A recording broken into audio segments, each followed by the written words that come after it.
O governo Lula está dialogando com empresários para definir como lidar com o tarifaço de Trump. Tem confederação pedindo para estender a tarifa, tem empresário estadunidense reclamando e tem secretário-geral da OTAN sugerindo ainda mais tarifas para o Brasil. Pô, os caras pedem, né? Estão pedindo um vampetaço. Quem vai contar pra gente é a Bruna Bufara aqui no Plantão no Meteoro.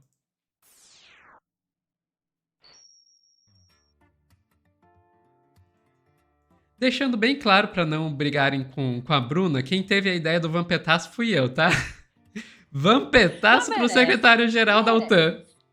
Merece ter que tirar comentário das postagens, merece ter que privar perfil no Instagram. Vamos lá, porque honestamente não tá fácil. Vamos primeiro pro comitê de urgência, tá? Foi criado e começou a atuar hoje o comitê de urgência para discutir o tarifaço liderado pelo Alckmin. Aí do ex-PSDB. Alckmin é o A que já abandonou o PSDB de abandono. Muito bom esse comentário. Aí, vamos pra Alckmin e a reunião do tarifaço. Eu perdi o link, mas eu posso colocar ele depois, mas então a gente vai pro link 2 primeiro, que é o link da Veja. Por que da Veja? Que eu achei, gente, que a gente precisa comentar justamente sobre o quanto esse tarifaço está sendo plenamente odiado por atacar a soberania brasileira. E aí a gente tem até que ler a Veja sobre o assunto, com bons takes do que está acontecendo. Eu amo essa viravolta se mudar. Primeiro que a gente tem essa notícia na Veja com o Alckmin como vice-presidente. Às vezes eu acho que se o roteirista do Brasil tivesse dito isso, ninguém ia acreditar e ainda reclamar que estava falso demais. Mas vamos lá. O recado de Geraldo Alckmin ao governo dos Estados Unidos sobre o tarifaço. Vice-presidente diz que tarifa anunciada por Trump é absolutamente inadequada e que governo não influencia decisões do judiciário sobre Bolsonaro. Vamos lá. Vice-presidente e ministro do Desenvolvimento, Alckmin, disse nesta terça de manhã, ao reunir empresários da indústria para o primeiro encontro do comitê criado para lidar com a crise do tarifaço dos Estados Unidos contra o Brasil, que o governo Lula não tem como interferir em decisões do STF, como deseja Donald Trump para recuar da sanção em defesa de Jair Bolsonaro. Aí o Alckmin vem aqui e defende os três poderes. Primeiramente, separar questões de natureza jurídica. Como diz Montesquieu, a separação dos poderes é a pedra fundamental do Estado de Direito. O governo não tem ação sobre outro poder. E em relação à questão das tarifas, trabalhamos para revertê-las. Elas são absolutamente inadequadas, disse o Alckmin. O governo dos Estados Unidos segue ameaçando o Brasil e atacando diretamente o STF e o ministro Alexandre de Moraes. Nesta segunda, um auxiliar de Marco Rubio, do Departamento de Estado dos Estados Unidos, disse que Trump observa atentamente os ataques do judiciário a Bolsonaro, que são uma vergonha e estão muito aquém da dignidade das tradições democráticas do Brasil. Então a gente tem que ver que até a Veja tá comentando sobre a tentativa do governo de dialogar. E aí a gente teve também a movimentação do agro, que eu não sei se vocês chegaram a ver o que aconteceu, acho que quando a live já estava acontecendo, se não me engano. A Confederação de Agricultura e Pecuária do Brasil, CNA do Agro, postou uma nota. Tá no link da nota mesmo. Eu botei o link direto. A gente está vendo mesmo compressor. Aí. Nota. A economia brasileira à margem de uma agenda política sequestrada. Eu trouxe esta nota, Sophie, pra gente analisá-la, tá? Porque assim. Medo. Medo, sim. O que o agro tem para dizer?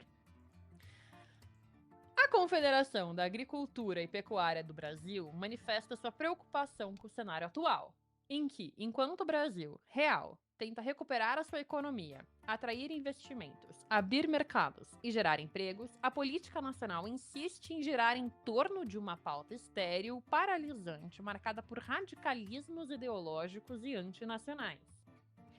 A presença dessa agenda como prioridade nas relações internacionais ficou mais evidente com a carta de Trump, gesto simbólico que reverberou nas instituições brasileiras e criou um novo ruído na imagem do país no exterior. O Brasil, que deveria estar consolidando sua posição como fornecedor estratégico de alimentos, energia limpa e minerais críticos, volta às manchetes internacionais não por suas oportunidades, mas por suas crises políticas pessoais internas. Aqui a gente vê nesse segundo parágrafo que eles estão criticando justamente o ataque à soberania do Brasil, né? Meio implícito, meio calculado, meio quieto, mas eles estão criticando um pouquinho. Aí, a gente vem. A verdade é que o Brasil tem sido governado, direta ou indiretamente, por uma obsessão com o passado. O Congresso Nacional, pressionado por suas bases políticas, perde tempo em disputa e manobra que tem pouco a ver com o interesse econômico do país. O judiciário também tem sido envolvido em um protagonismo institucional que, muitas vezes necessário, alimenta a instabilidade constante. O governo atual é culpado também. Em vez de assumir a liderança de agenda pragmática e pacificadora, optou por reabrir feridas políticas, reforçando antagonismos e muitas vezes tratando adversários como inimigos. Essa escolha tem custo. A confiança empresarial, a previsibilidade regulatória e a estabilidade institucional, pilares de qualquer economia saudável, são minadas quando o próprio governo entra no jogo da revanche. Mas ele não estava falando justamente sobre a divisão de 3 poderes, Sophie? 2 parágrafos Né? acima? Pois é. Aí é culpa do governo? Bom, o setor econômico assiste a tudo com preocupação. O Brasil precisa de foco. Precisamos de reformas estruturais que destravem crescimento e segurança jurídica, ambiente político que permita pensar no médio e longo prazo. Nenhum investidor aposta num país preso em disputas do passado. Desculpa, li com a minha entonação. Mas, gente, disputas do passado, isso foi agora! Ontem! Foi Foi ontem! agora!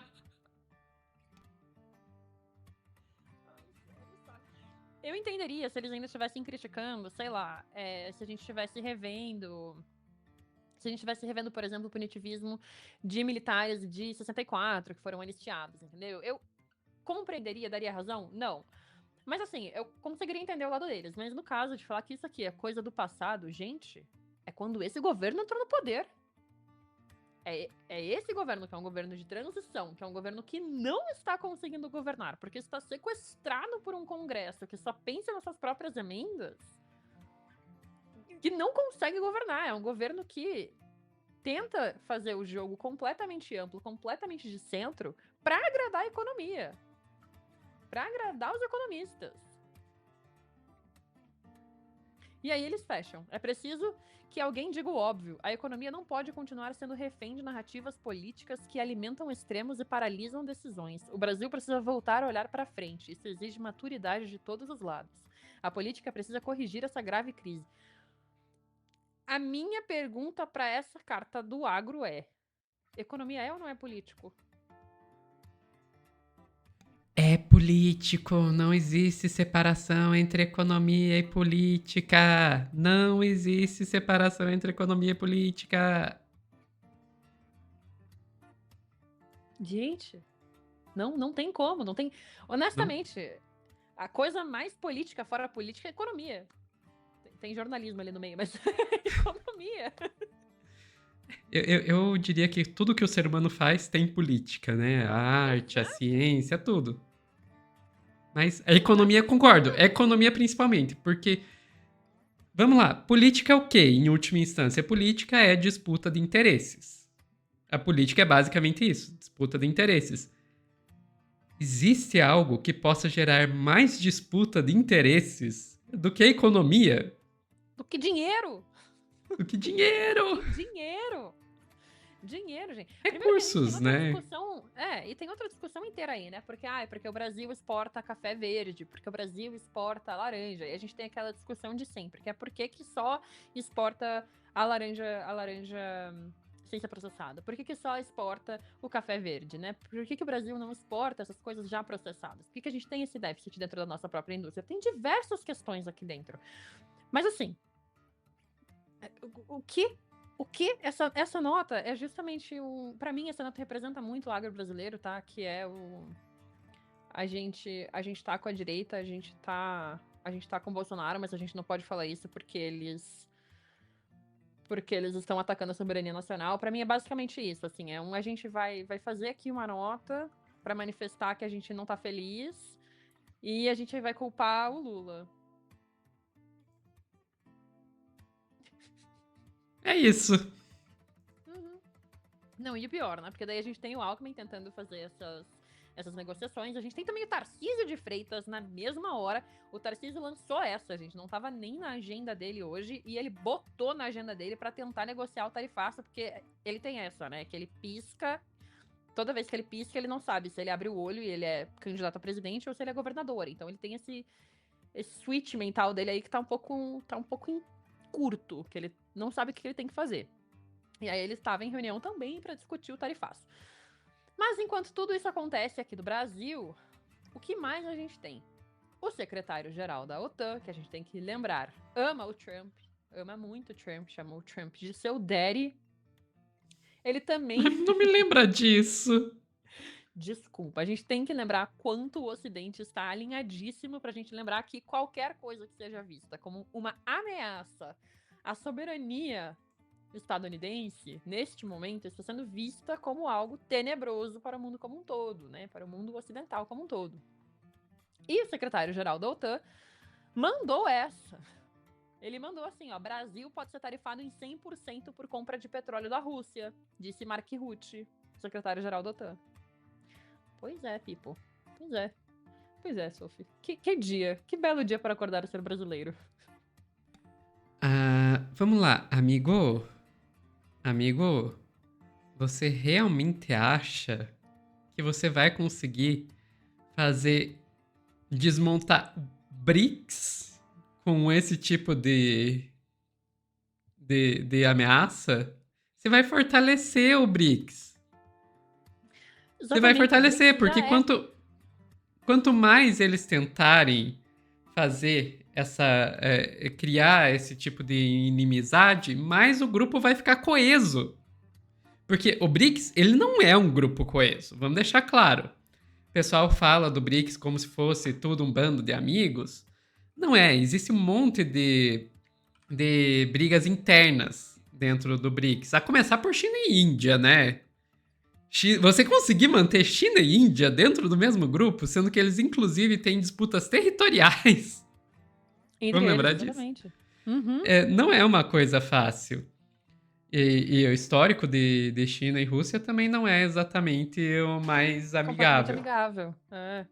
Agora, o Trump ele conseguiu fazer a proeza de fazer China, Coreia do Sul e Japão, que são países que se odeiam, sentarem juntos e fazerem acordos. Agora, a OTAN e o Trump, se bobearem, vão conseguir fazer os BRICS colocarem todos as suas discordâncias de lado e agirem como um grupo coeso e, quem sabe, fazerem a moeda de troca internacional para tentar substituir o dólar. E do jeito que o Trump tá bagunçando a economia estadunidense, já conseguiu fazer o dólar cair mais em uma ocasião, não vai ser difícil.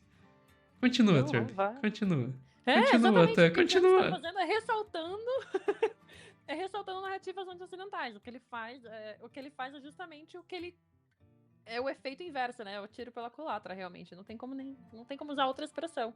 Ele acaba fortalecendo os discursos de soberania nacional, ele fortalece os governos que estão em andamento. Então, o governo pode estar na pior crise que tá. Se o Trump vai lá e mete uma tarifa, a população vai ficar a favor do governo atual, porque você está indo contra a soberania nacional daquele país, gente. É isso. Enfim, ficamos por aqui, Bruna. Ficamos por aqui, Sophie. Pessoal que está assistindo ao vivo, não saia daí que nós já voltamos com mais notícias.